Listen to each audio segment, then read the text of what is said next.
Karudi baba mmoja toka safari ya mbali, kavimba yote mapacha na kutetemeka mwili.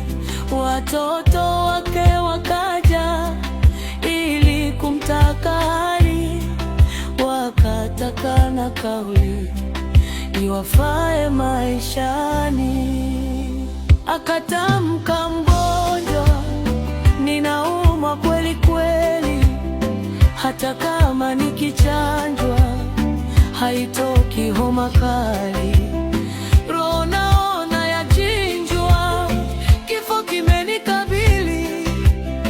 Semeni niseme nini kiwafae maishani?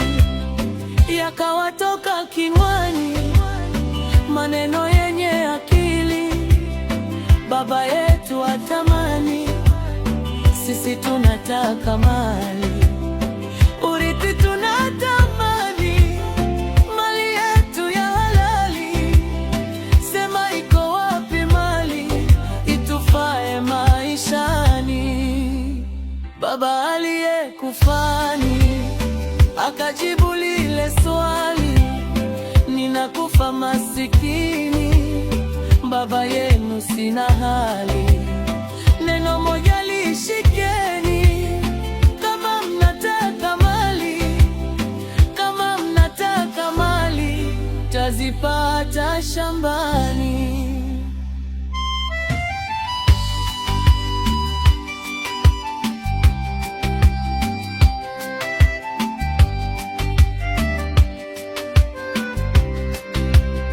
Wakazidi kumchimba baba mwenye homa kali.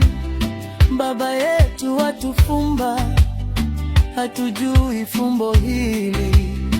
Akili zetu nyembamba hazijajua metali. Kama tunataka mali tutapataje shambani?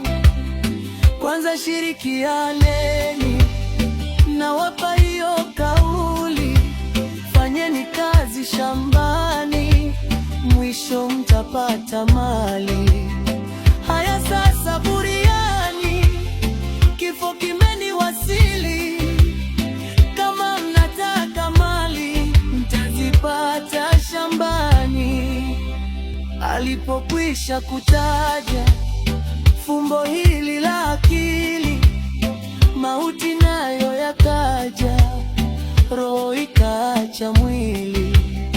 Na watoto kwa umoja wakakumbuka kauli, kama mnataka mali mtazipata shambani. Fumbo wakatafakari, watoto wale wawili wakakata na shauri. Baada ya siku mbili wote wakawa tayari, pori nene kukabili. Kama mnataka mali mtazipata shambani.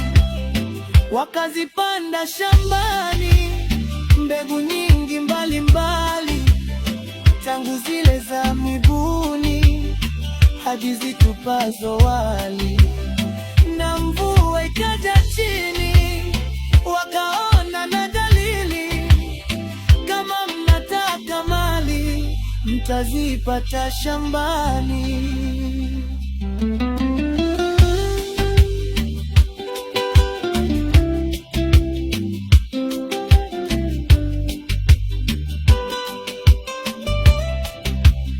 Wakanunua na ng'ombe, majike kwa mafahali, wakapata na vikombe, mashine na baiskeli.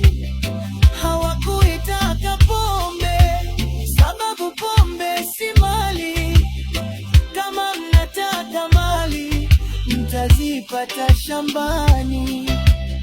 Wakaongeza mazao na nyumba za matofali pale penye shamba lao, wakaihubiri mali.